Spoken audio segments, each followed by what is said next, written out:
Então, gente, vamos lá para a aula de hoje. Na realidade, essa aula eram 2 aulas, só que aí eu acabei condensando para uma só. Peguei um pouquinho da 9ª aula e um pouquinho da 10ª aula, e aí vamos falar hoje sobre ela, tá? Abra César. Abriu. Então, olha só, ressurreição dos mortos e o juízo eterno. Tá, antes deixa eu usar a Bíblia do meu celular. Antes de nós lermos esse texto aí, eu queria ler com vocês lá em Hebreus capítulo 6. Hebreus capítulo 6.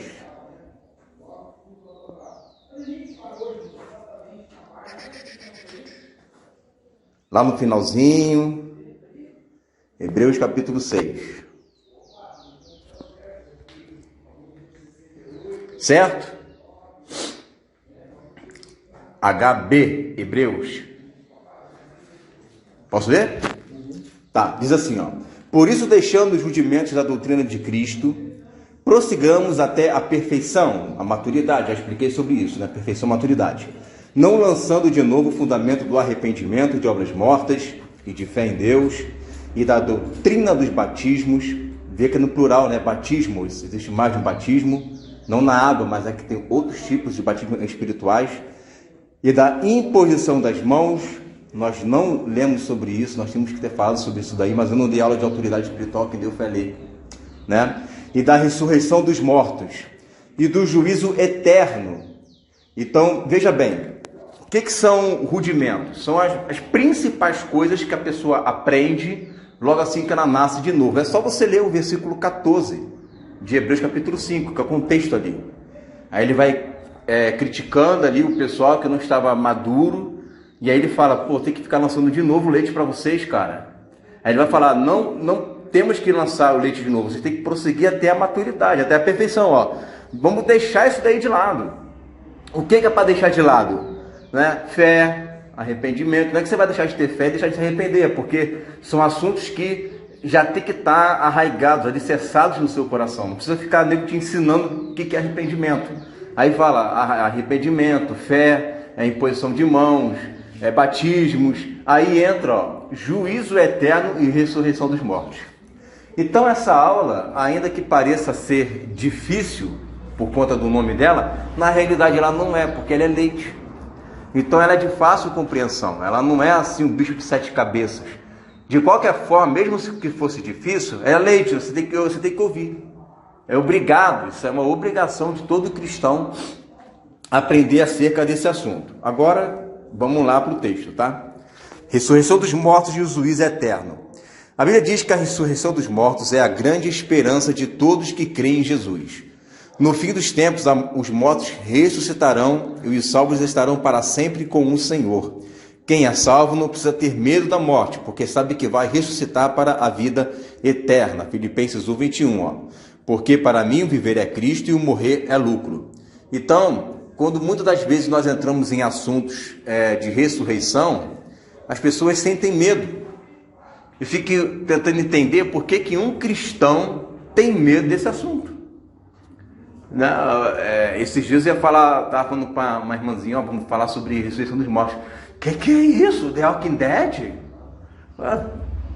Não é The Walking Dead, né? Porque não é morto-vivo, é vivo mesmo.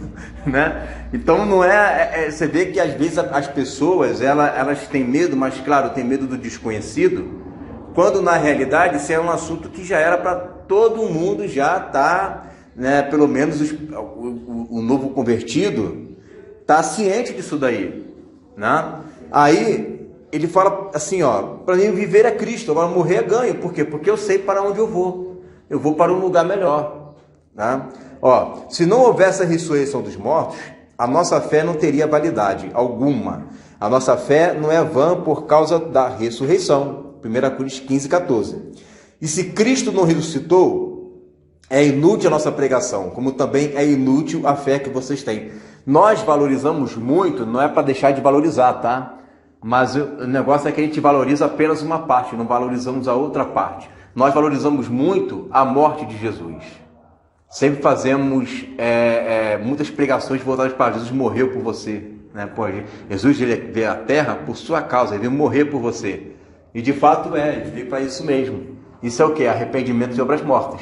Né? Jesus veio para que você, ele morrer para você, para que você viesse a ser salvo, se arrepender. É a pregação que nós estamos acostumados a ouvir.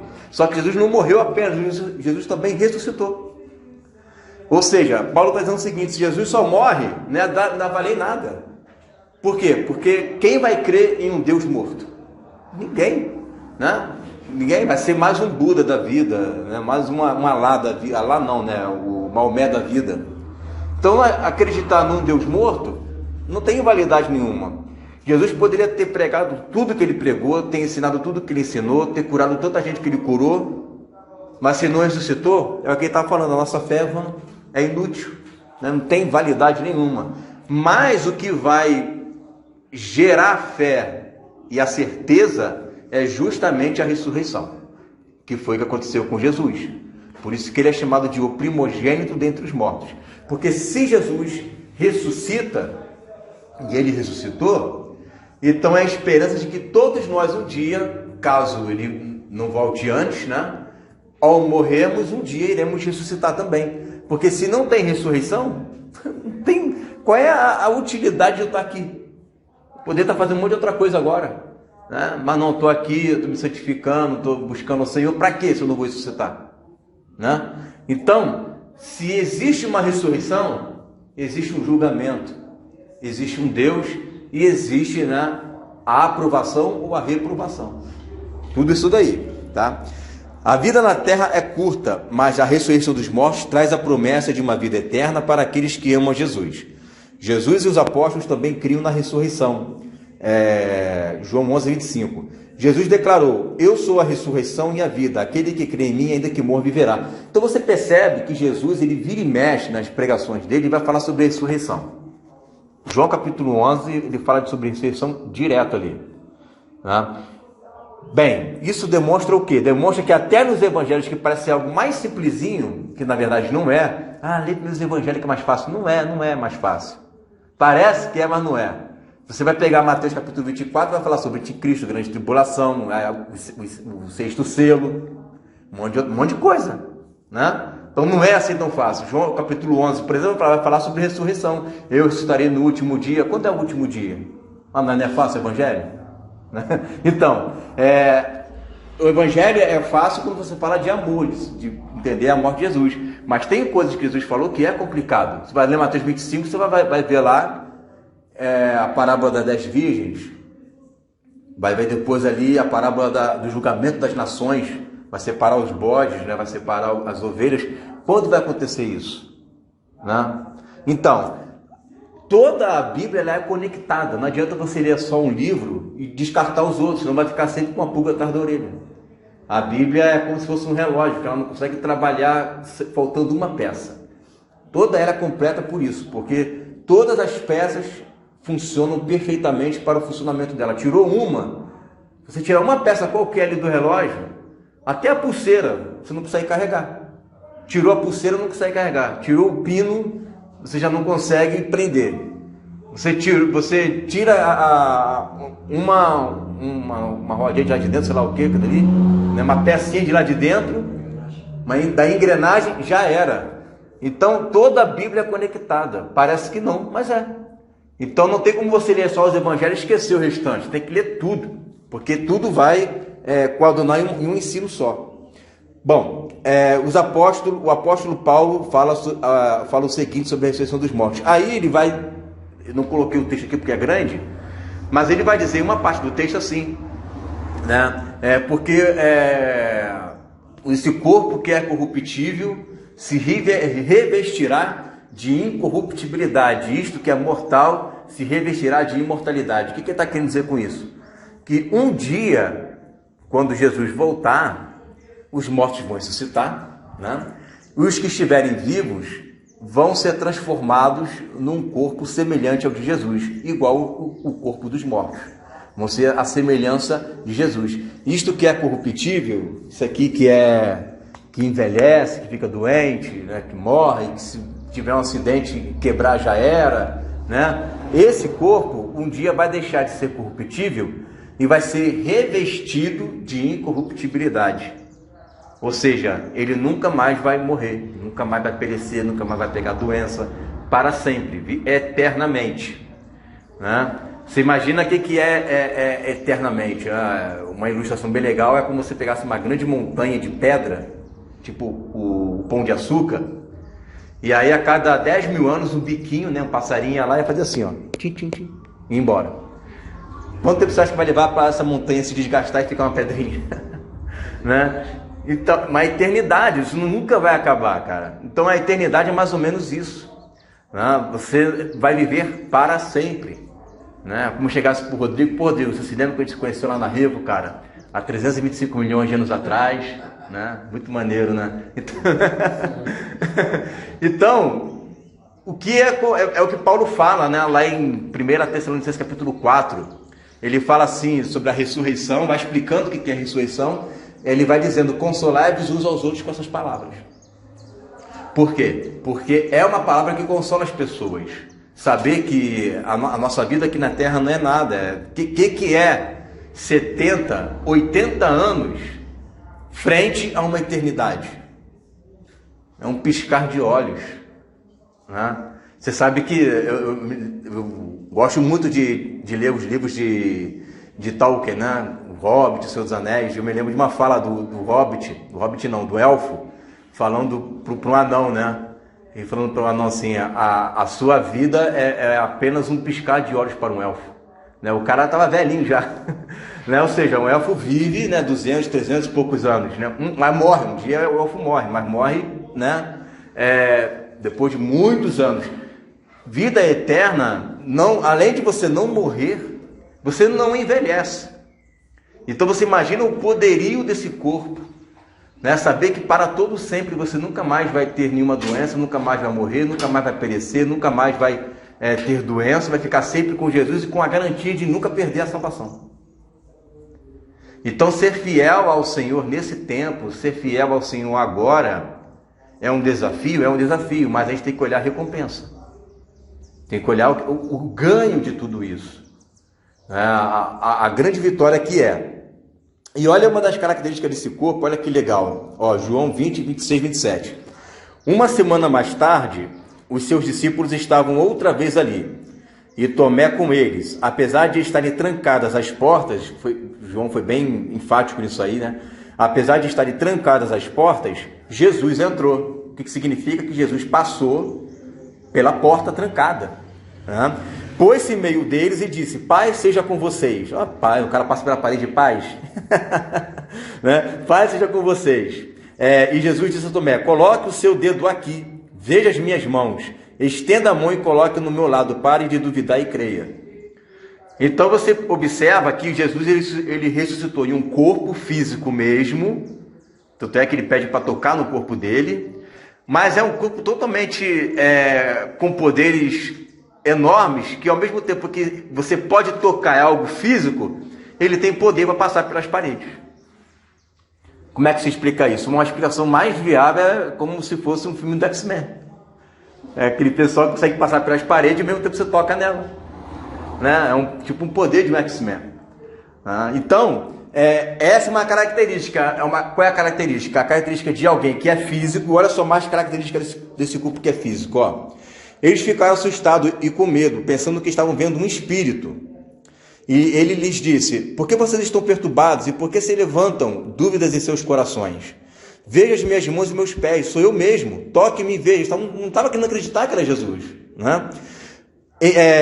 Um espírito não tem carne nem ossos, como vocês estão vendo que eu tenho. Tendo dito isto, mostrou-lhe as mãos e os pés. E por não crerem ainda, olha só a incredulidade deles, né? E por não crerem ainda, tão cheios estavam de alegria e de espanto, ele lhes perguntou, vocês têm algo aqui para comer? Deram-lhe um pedaço de peixe assado e ele comeu na presença deles. Então você vê que Jesus, ele ao ressuscitar, ele é todo poderoso, ele pode ser transladado, ele pode sair daqui para a constelação de Andrômeda em um piscar de olhos. Pô, a constelação de Andrômeda está a 200 mil anos-luz de distância da Terra. É como se eu andasse na velocidade da luz, 300 mil km por segundo, 8 voltas na Terra em um segundo, e mesmo assim vai demorar 200 mil anos para chegar em Andrômeda. Né? Jesus pode fazer assim, ó, chega lá, é o corpo que ele tem, nenhuma lei da física está sujeita a ele, mas ao mesmo tempo ele pode se materializar. E na verdade ele tem um corpo físico, ele tem os ossos dele, tem lá a tripa, o coração, tudo está batendo lá nele. Por que isso? Ele não é Deus? Ele é, mas só que se Deus se fez homem. E essa é a condição que vai ficar para sempre marcado na vida dele por nossa causa. Então ele é homem. Só que esse homem ele tem poder, ó, de passar pelas paredes, de subir, né, numa nuvem, e até comer. Ele sente fome. Ele estava com fome. Já viu um corpo glorificado com fome? Ele estava com fome, né? Ele queria algo para comer. Na verdade, toda pessoa quando ressuscita na Bíblia quer comer alguma coisa, né? Você imagina Abel, 4.000 anos lá morto sem comer nada. Ele está cheio de fome quando ressuscitar. Porque na verdade, quando o corpo volta à vida, o corpo sente a necessidade. A alma não sente fome, né? Claro. Mas quando volta ao corpo, o corpo sente a necessidade de comer, né? Abel, quando voltar ao corpo, vai comer um maior tempão, deixa ele comer sozinho. Mas aí o interessante, gente, é que a ressurreição, ela tem dois momentos que acontecem, tá? A primeira ressurreição, ela acontece na vinda de Jesus. Jesus vem, acontece a primeira ressurreição. Quem ressuscita na primeira ressurreição são os que são de Cristo. Os que receberam Jesus como Senhor, ou os apóstolos, os profetas, o pessoal lá do Antigo Testamento, aquela galerinha toda lá. Eles ressuscitam na primeira ressurreição, tá? Aí tem o reino de 1000 anos, papapá. Passou-se esse período, vem a segunda ressurreição. Esta segunda ressurreição não é pra gente, porque nós já ressuscitamos, né? Nós já estamos glorificados, já recebemos os galardões que tinha que receber, já reinamos 1000 anos com Jesus, mas haverá uma segunda ressurreição. Essa segunda ressurreição é para quem? Para todos aqueles que não receberam Jesus como Senhor, para as crianças abortadas, para pessoas que têm problemas mentais, para os índios, pessoas que nunca ouviram do Evangelho, os aborígenes, né, os astecas, os esquimós. Não, eu vou chegar lá, a gente vai falar sobre isso daqui a pouco, né? Agora é só a questão das duas ressurreições, né? Então tem essa primeira ressurreição, né, que é para a igreja, correto? E aí vem a segunda ressurreição, que é depois dos 1000 anos, é mais lá na frente. Isso daí, se você quiser uma referência, está lá em Apocalipse capítulo 20, tá? Depois você lê lá, que vai falar que o diabo foi preso por 1000 anos, aqueles que negaram a marca da besta, não receberam o sinal, não receberam a marca do seu nome, número, ressuscitaram, né? Viveram. Esta é a primeira ressurreição. Aí ressuscitaram. Passou-se os 1000 anos, aí existe uma outra ressurreição, a segunda ressurreição. Essa segunda ressurreição é para essa galera que eu acabei de falar, né? Essas pessoas vão ser julgadas, cada um segundo as suas obras. E aí vai haver a absolvição ou a condenação. E nós, onde é que nós estaremos nisso? Nós não estaremos nisso, porque nós já fomos julgados na vinda de Jesus, na primeira vinda de Jesus, né? Quando na segunda, no caso, né? Ele já voltou. Ah, foi arrebatado com ele, legal, beleza. Aí tem os 1000 anos, né? Acaba os 1000 anos, tem uma segunda. Essa segunda, a igreja não é julgada, muito pelo contrário, é a igreja que vai estar julgando. A gente que vai estar sentado lá, julgando, né, as nações, certo? E aí vai pegar todo mundo, vai pegar um índio lá, por exemplo, que nunca ouviu do evangelho, mas o índio foi uma boa pessoa. O índio foi legal, não foi do cachimbo da paz, né? O índio foi maneiro. E aí o índio vai ser salvo. Ah, mas ele não recebeu Jesus, que culpa ele tem? Foi Jesus que quis que ele nascesse lá naquela época, né? Para não ouvir a palavra. Então, esse pessoal todinho, esses bilhões de pessoas, milhões de crianças abortadas, milhões de pessoas com problemas mentais, eles vão ressuscitar na segunda ressurreição. Os que já estão mortos sem Jesus, Eles ressuscitaram na primeira ou na segunda? Na segunda. A primeira é só para a igreja. Paulo fala bem claro, a primeira ressurreição são dos que são de Cristo. Quem são os de Cristo? A gente vai ver nos textos a seguir, né? Então, a primeira ressurreição é de toda a igreja. Essa é a primeira ressurreição. Aí tem uma segunda. Aí a segunda ressurreição, você vai ler, eu não estou com o texto aqui porque eu tive que condensar, né? A segunda ressurreição, ela tem ali, apresenta-se ali 2 tipos de livro. Você lê depois lá em Apocalipse capítulo 20, tá? Vamos ver lá, livros no plural, que são os livros das obras, e você vai ver um livro no singular, que é o livro da vida. E diz que os mortos foram julgados segundo estava escrito nos livros, no plural. E aquele que não tinha o seu nome achado no livro da vida, foi lançado no lago de fogo e enxofre. O que eu entendo sobre isso daí? O livro da vida era para aqueles que receberam o Senhor como Jesus, tinham o seu nome escrito lá, mas aí se afastaram, se apostataram, né, se desviaram e não voltaram para Jesus, tiveram lá o seu nome riscado. Foi condenado, mas isso está na segunda ressurreição. Mas também tem outros livros lá que é o das obras. Aí é o pessoal que entrou nesse grupo que eu falei, das crianças abortadas, dos doentes mentais, que nunca ouviram o evangelho, papapá. Essa galera vai ser julgada pelo livro das obras. Por quê? Pensa bem. Por que serão julgados pelo livro das obras? São pessoas que nunca ouviram o evangelho, mas não é por isso que Deus não tenha colocado uma lei no coração deles. São pessoas que, por exemplo, eles não têm Jesus como Senhor, mas não adulteram, são pessoas que não mentem, são verdadeiras, não saem matando todo mundo. Tem uma vida que você fala assim, caraca, só falta ser crente, né? Só falta receber Jesus. Então essas pessoas, ainda que elas não tivessem recebido Jesus, né? Não ouviram da palavra ou qualquer outra coisa, essa galera vai ser julgada pelas obras, e as obras vão determinar se elas serão salvas ou não, certo? Então fica respondida essa questão. Agora, qual é o momento que vai acontecer isso? Vamos ler aqui. A volta de Jesus e o fim dos tempos. Um dos assuntos mais importantes da Bíblia é sobre a volta de Jesus. Deus deixou reservado um livro inteiro apenas sobre esse tema, que é o livro de Apocalipse. Mesmo que alguns tenham um certo medo de ler esse livro, existe uma promessa para quem decide meditar nele. Apocalipse 1:3.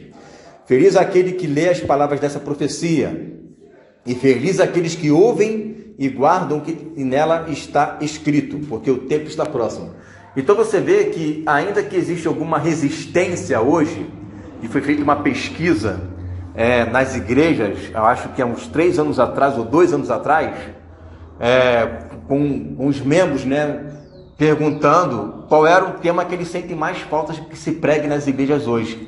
E foi 85%, né, sobre Apocalipse, porque pouco se fala sobre isso, né? Então é um tema que as pessoas não ouvem muito nos púlpitos da igreja. Mas você vê, olha que interessante, né? Bem-aventurado, felizes que leem as palavras dessa profecia, e felizes aqueles que ouvem e guardam. Por que aqueles que ouvem e guardam? Porque naquela época você não tinha Bíblia. Então vinha o pastor ali daquela igreja e começava a recitar a Bíblia, e depois ele começava a pregar em cima dela, porque não tinha Bíblia. E aí, feliz aquele que ouve, por quê? Porque tem alguém ali na frente lendo o Apocalipse para aqueles que estão ouvindo. E aqueles que ouvem têm que guardar o que está se ouvindo.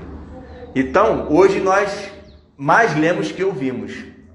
De qualquer forma, hoje você está ouvindo também. Então, aquele que ouve as palavras que estão naquela profecia é um bem-aventurado. É um bem-aventurado, tá? Vamos ler aqui, ó.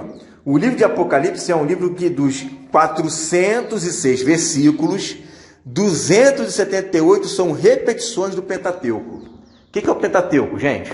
São os 5 primeiros livros da Bíblia, né? De Gênesis a Deuteronômio, tá? São os 5 primeiros. Então, aí tem o Pentateuco. Por que muitas pessoas não conseguem entender o Apocalipse? Porque não lê o Pentateuco. Não lê os primeiros 5 livros. Acha chato ler Levítico, né? Quem gosta de ler Levítico? Parece uma receita de açougue aquilo ali. É só matança, matança, matança, matança.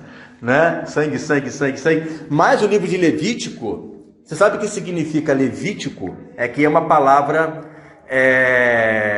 traduzida para nós pelo latim, né? Mas é vaikra. Vaikra. Vaikra em hebraico tem a ver com serviço sagrado, né? É o livro dos levitas, Levíticos, em latim, Levíticos, é o livro dos levitas. É o livro que Jesus mais usou. Se você for ler todas as palavras de Jesus, todas as vezes que ele vai usar um versículo no Antigo Testamento, 65% é um livro do Levítico, porque é o livro dos levitas, que fazem os serviços sagrados, né? E aí você vai ler o Apocalipse, você vai ver ali Jesus, né, vestido com uma roupa sacerdotal. Como é que eu sei que ele está vestido com roupa sacerdotal? É só você ler Levítico. Ah, mas você está vendo lá um anjo com incensário. Até expliquei sobre o tabernáculo, né, na outra aula. Por que você entendeu aquele anjo que estava com incensário na mão? Porque eu expliquei o serviço sagrado do sacerdote, né? Então, para se entender o Apocalipse, tem que se entender e ler o Antigo Testamento. É como eu falei, está tudo engrenado. Não tem como você querer ler Apocalipse sozinho. Ah, vou ler Apocalipse, mas nunca ler Deuteronômio, não vai entender. Vai ficar sempre uma ponta solta. Sempre uma ponta solta. E estava lá os 144 mil cantando o Cântico de Moisés. Quem é o Cântico de Moisés? Não lê Moisés? Quem cantou? Quem Moisés cantou? Tem que ler lá, em Êxodo, o que ele cantou, para você entender que canto é aquele que eles estão cantando. As 12 tribos de Israel. Por que não tem a tribo de Dan? Vai ver o que a tribo de Dan fez para não estar lá listado lá nos 144 mil. Então, é uma série de coisas que tem lá. O que é o Apocalipse? Apocalipse é a síntese dos profetas e do Pentateuco.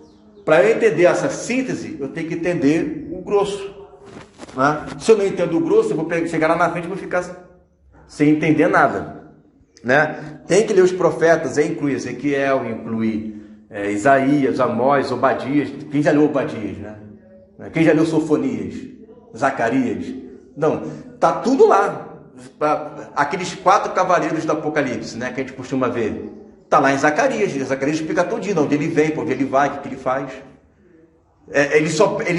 O João só lê os antigos, que está lá no Antigo Testamento, e ele vai pincelando partes e sintetizando em Apocalipse. O Apocalipse é uma síntese do Antigo Testamento, tá? Então vamos lá. Vamos entender um pouquinho sobre a vida de Jesus. Aí é que eu falo, né? Por que às vezes a gente não entende muito sobre a vida de Jesus? Porque nós não lemos as profecias que estão no Antigo Testamento. Vamos ler um pouquinho sobre isso, olha só. A terra de Canaã é prometida a Abraão e a sua descendência. Gênesis 15, 8. Naquele dia o Senhor fez a seguinte aliança com Abraão: a sua descendência dei esta terra, desde o ribeiro do Egito até o grande rio Eufrates. Gênesis 15, 8. Então, qual foi a promessa que Deus fez aqui para Abraão? Que ele iria herdar, né, esta terra junto com a descendência dele. Aí eu pergunto, quem é a descendência de Abraão? Né? Quem é a descendência de Abraão? É só dizer, Isaac e Jacó, né? Claro que é, mas não é só isso, né? Vamos continuar lendo. Permaneça nesta terra mais um pouco, eu estarei com você e o abençoarei, porque a você e a sua descendência darei todas estas terras, e confirmarei o juramento que fiz a seu pai Abraão. Então ele está falando agora aqui com Isaac. Ele fez uma promessa para Abraão, prometeu a Abraão que iria herdar a terra a ele, a descendência dele. Depois ele volta novamente agora para Isaac, promete também a Isaac, né? Fala que a descendência também de Isaac iria herdar a terra. Mais na frente ele volta para Jacó, faz a promessa também para Jacó e fala que a descendência ia herdar também a terra e que ele iria cumprir o juramento que ele fez com os pais dele, que no caso seriam Abraão e Isaac, tá? Agora, quando que isso aconteceu? Aconteceu? Não aconteceu? Vamos ler. Nem Abraão e seus filhos herdaram a terra. Isso porque a promessa era para herdar para sempre, não apenas por um instante. Por isso Estevão disse que ninguém herdou nem um espaço de pé. Atos 7,5.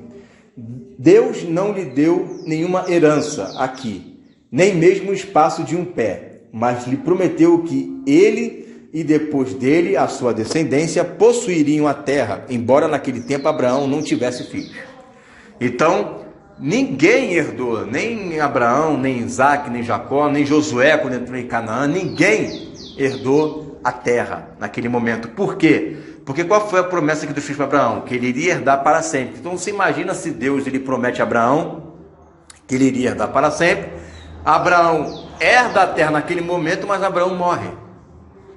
O que era para sempre deixa de ser para sempre, porque ele morreu no testador, acabou a promessa, né? Mas se Abraão ele recebe essa promessa quando ele ressuscita, quem ressuscita vai morrer de novo?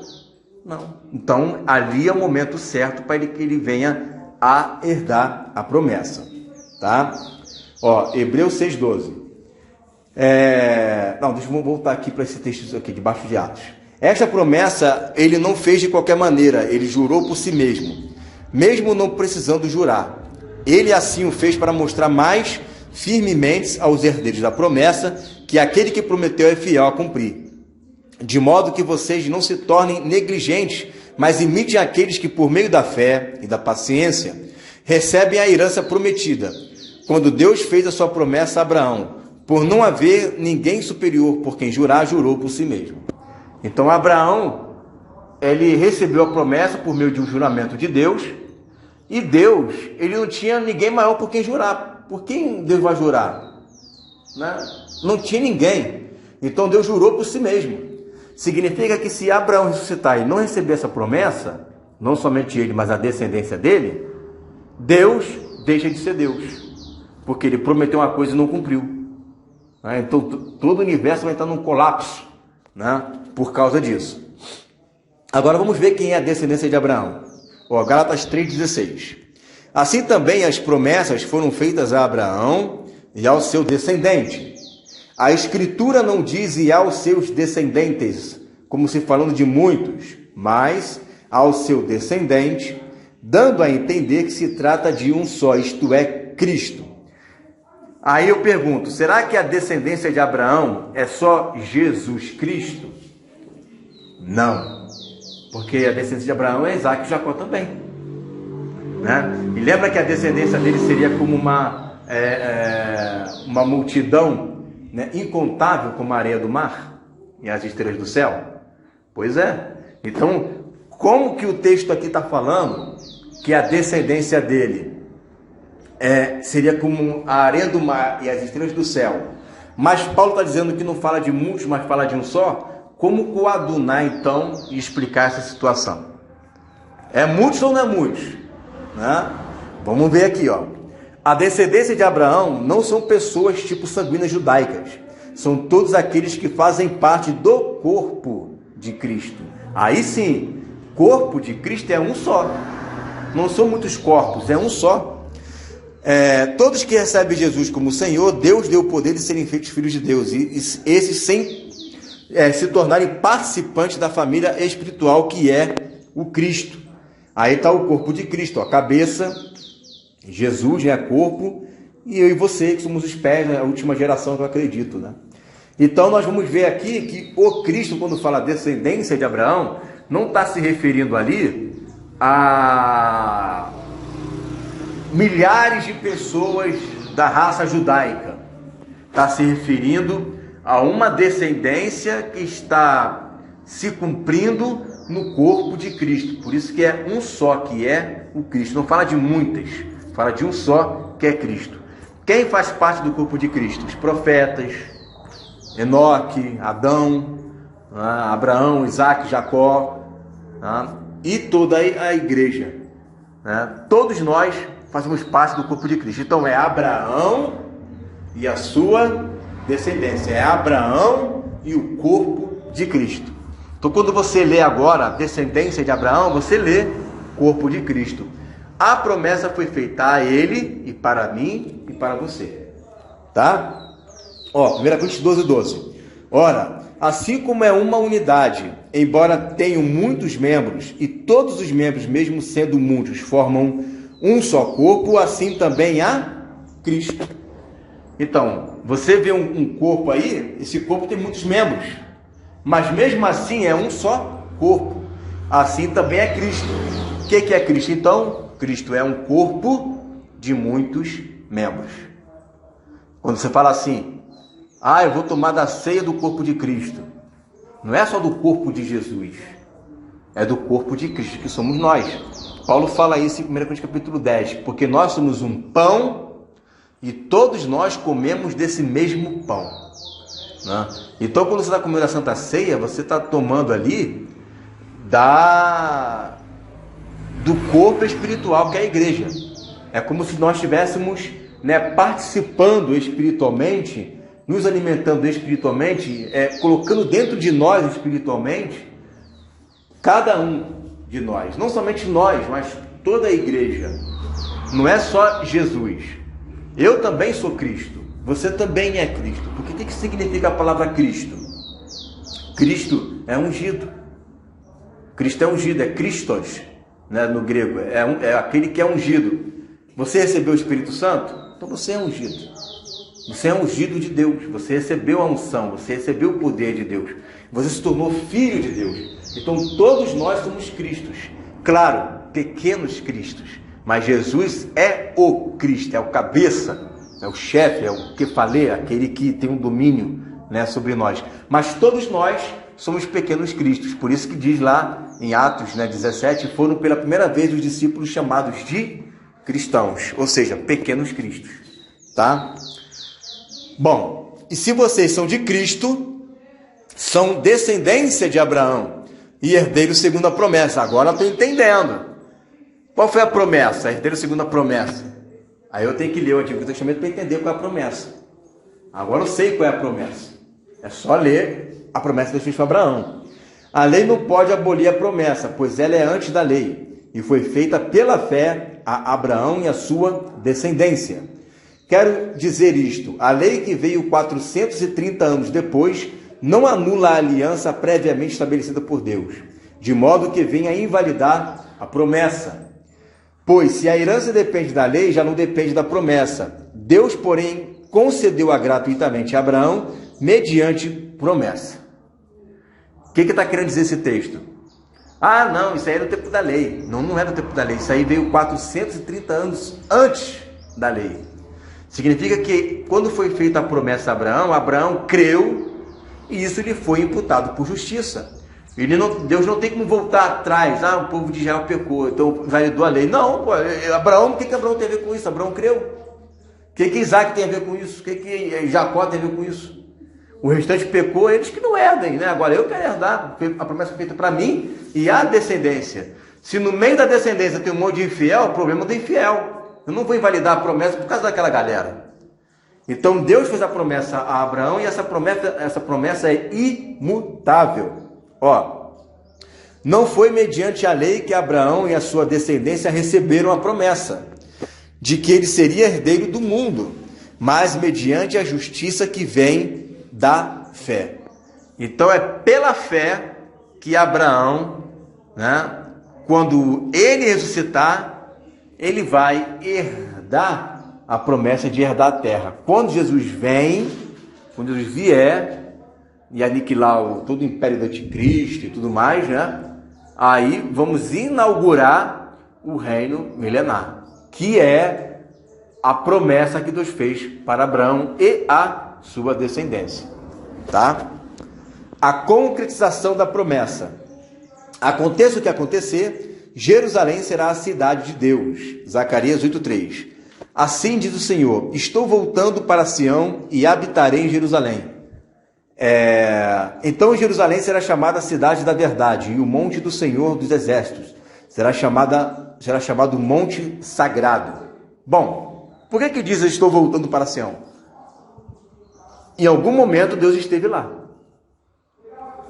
Jesus já esteve aqui em Jerusalém, mas ele está voltando para Jerusalém, E quando ele voltar, a cidade de Jerusalém será chamada um monte sagrado. Por quê? Porque Jerusalém é uma cidade edificada sobre um monte, que é o Monte Sião. Então você vê lá o Monte Sião, que é tipo um platô assim, Ele vai subindo, subindo, subindo, e lá em cima é reto. Aí lá em cima tem um Monte Sião, lá em cima tem Jerusalém. Então a Jerusalém, ela é edificada sobre um monte, por isso que ele fala, vou voltar para Jerusalém, voltar para Sião, porque o Monte Sião, em cima dele tem Jerusalém. Porém, no tempo do fim, Jerusalém será cercada de exércitos e devastada, Lucas 21, 20. Quando virem Jerusalém rodeada de exércitos, vocês saberão que sua devastação está próxima. O que é isso? Isso aí já é a grande tribulação. Tá? Então, um dos sinais da grande tribulação é o saqueamento, a destruição de Jerusalém, de novo. Tá? Então, Jerusalém será sitiada por exércitos islâmicos, eles têm uma gana de querer acabar com Israel de qualquer jeito.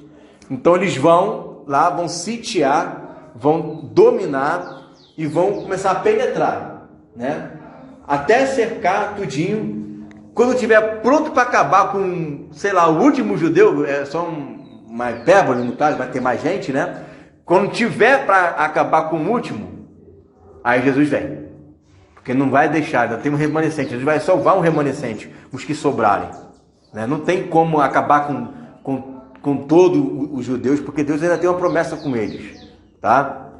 E aí, quando estiverem pronto para acontecer, aí Jesus vem. Por isso que fala assim, quando vocês verem sitiada de exército, você já sabe que eu já estou voltando. O texto seguinte fala isso, no versículo 21, que não está aí na apostila. A vossa redenção está próxima. O que é a redenção? A redenção é a libertação do nosso corpo, que Paulo fala, lá em Romanos capítulo 8. Então, esta redenção é justamente a libertação, a nossa glorificação. Vocês estão vendo Jerusalém sitiada de exército? Está vendo que está quase acabando, está quase aniquilando? Fiquem alegres, porque eu já estou voltando. É isso que ele está falando. Uma grande tribulação virá sobre a cidade como nunca houve. Mateus 24, 21. Porque haverá então grande tribulação como nunca houve desde o princípio do mundo até agora, nem jamais haverá. Então você veja, por exemplo, no ano 70, quando teve a queda do templo de Jerusalém, com a invasão dos muçulmanos, não havia muçulmano na época, dos ismaelitas e também de Roma, com o general Tito, quando houve aquela destruição do templo lá no ano 70, houveram aproximadamente 100 mil mortes ali, 100 mil. Na Segunda Guerra Mundial, com o nazismo, houve uma matança de 6 milhões de judeus. Agora você imagina essa agora. Nós temos hoje lá aproximadamente 8 milhões de judeus só em Israel. Tá? Então, a matança que vai haver lá vai ser uma matança como nunca houve na história, mas também vai ser a última. Nunca mais haverá. Vai ser paz eterna.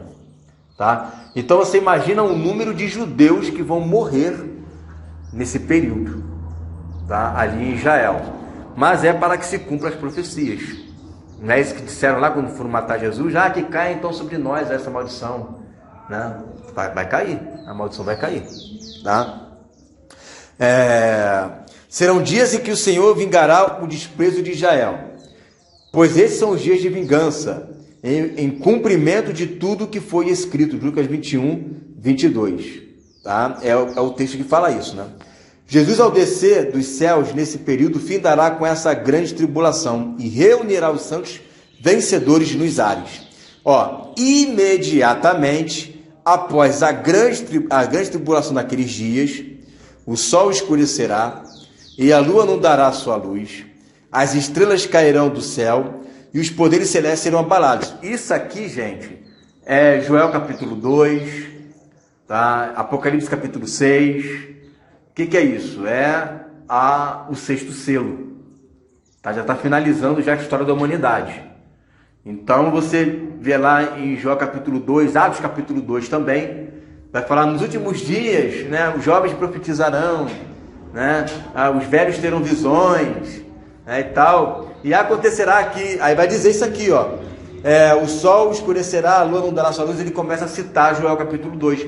Porque o que acontece? Ao mesmo tempo que você vê grande tribulação, aperto na terra, marca da besta rolando à solta, anticristo tocando aí, né, como diz os militares, o zaralho, né, fazendo um escarcéu no mundo.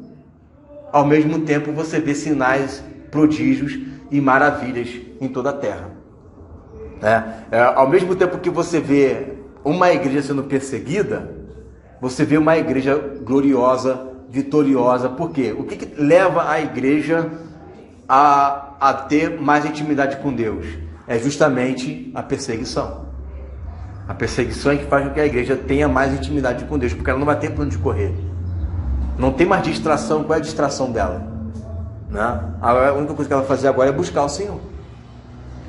Então você, ao mesmo tempo que você vê problemas acontecendo, você vê a igreja entrando numa dimensão espiritual que ela nunca experimentou na história.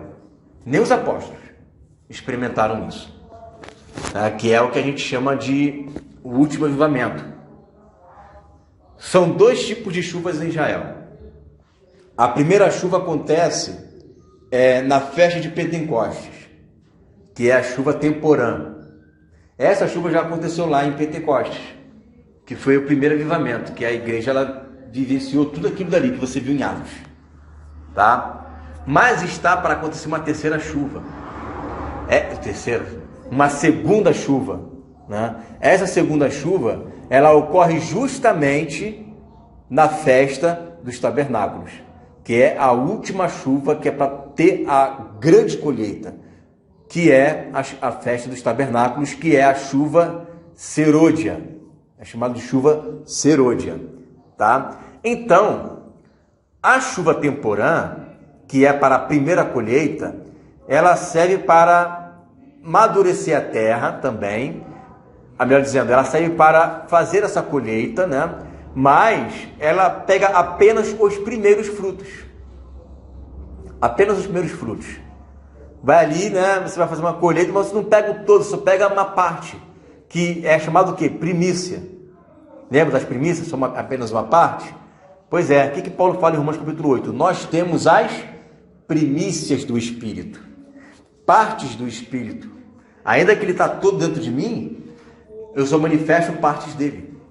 Então tudo que você viu em Atos dos Apóstolos é apenas as primícias do Espírito. Só primícia, tá? Quando a chuva serúdia vier, não vai ser primícia, vai ser a plenitude, vai ser o todo. Aí é quando Jesus falou que aquele que crê em mim farão as mesmas obras que eu fiz e maiores ainda farão. Então você imagina a dimensão que a igreja vai estar vivendo nesses tempos. Agora preste atenção, o texto de Atos 2 fala bem claro que nos últimos dias haveria os vossos servos, né? O Espírito seria derramado em toda a carne. O que é isso? Pentecoste, dias de hoje. Qualquer pessoa que se arrepender, né, e receber Jesus como Senhor, ele recebe o Espírito Santo. Agora, a segunda leva não é toda a carne, diz para os servos, ou seja, para aquele que realmente está buscando. Não vai vir assim de mão beijada, vai vir para quem buscar realmente, para quem se entregar. É como se fosse um prêmio, né, para aquela pessoa, tá? Aí vamos continuar, né? Então aparecerá no céu o sinal do Filho do Homem, e todas as nações da terra se lamentarão e verão o Filho do Homem vindo nas nuvens do céu com poder e grande glória. E ele enviará os seus anjos com grande som de trombeta, e estes reunirão os seus eleitos dos quatro ventos de uma a outra extremidade dos céus. Porque a igreja estará arrebatada, vai se encontrar com ele nos ares, não é isso? Arrebatou, mas eu fui arrebatado aqui em Lages. A minha família foi arrebatada lá no Rio, né? O outro foi arrebatado lá nos Estados Unidos. Então, eu fiquei aqui suspenso no céu arrebatado. Os anjos vão vir, vão reunir todo mundo e vai levar até Jesus, tá? E aí, levando até ele, nós vamos direto para Israel para eliminar todos os inimigos que estão lá, as nações que estão sitiando Israel, e a partir daí a gente vai, então, estabelecer uma nova, o nome é esse, né? Mas não estou encontrando outro, uma nova era, tá? Um novo tempo, né? Um novo momento, um novo mundo. Agora não é mais os reis deste mundo, mas agora vai ser o próprio Senhor Jesus que estará reinando a partir de Jerusalém, e haverá 1000 anos de paz na terra, tá? Com a igreja reinando nos lugares de todo mundo. Você vê os presidentes, ministros, né? Você vê prefeitos, vereadores, deputados. Só que neste reino, quem vai tomar todos esses postos e não vai ter eleição, vamos ser nós, tá? Vai sair de repente lá o governador da Venezuela, vai entrar aquela velhinha de oração que não sabe nem ler e escrever, ela que vai estar governando ali, né? Por isso que diz que iraram-se as nações, né? As nações se iraram. Vão se irar por quê? Vão se irar porque eles vão perder o poder. E vai ser assim, ó. Na hora quem é que vai poder nos vencer, gente? Vamos estar glorificado. Vai jogar a bomba e a gente vai fazer assim, ó. Vai passar para a gente, fazer igual o Jim Carrey lá no Máscara, né? O cara atirando e só se desviando, né? A gente vai estar glorificado. Não tem como perder uma guerra, né? Então, a gente vai vir, né? Não sei se eu gosto muito de ver filmes assim, fantasia, gente. Tem um terceiro filme do Senhor dos Anéis, né? Que é o Retorno do Rei. Aí, não sei se você viu essa parte que eles vão lá na Terra dos Mortos para poder chamar eles, para poder guerrear com eles, né? Quando eles vão na Terra dos Mortos, é muito fácil. Porque os caras o pessoal atira neles e não acontece nada. Mas eles vão lá e matam todo mundo. Então é muito legal a filmagem, porque aparece eles vindo de baixo para cima e toma todo o castelo e com eles não acontece nada. E por onde eles vão passando, né? O pessoal está vivo em cima e por onde passa o pessoal está morto embaixo. E com eles não acontece nada. A glorificação vai ser assim. A gente vai pegar lá todo aquele exército que diz a Bíblia que vão ser 200 milhões de pessoas de exército. 200 milhões, você imagina 200 milhões de soldados. Vem a igreja, acabou com tudo, assim, ó. Rápido, né? E isso vai acontecer em toda a terra, né? A gente vai tomando tudo, e aí vai ser estabelecido o reino de Deus. Aí é que diz que esse é o grande dia do Senhor, né? Você deve ter ouvido essa expressão, dia do Senhor. Esse é o dia do Senhor, né? É o grande e terrível dia do Senhor para os ímpios, mas grande e glorioso para nós. Né? Que é quando ele vem, arrebata a igreja, encontramos com ele nos ares, encontrou? Legal, agora vem reinar Jesus, mas para reinar tem que tirar primeiro os inimigos.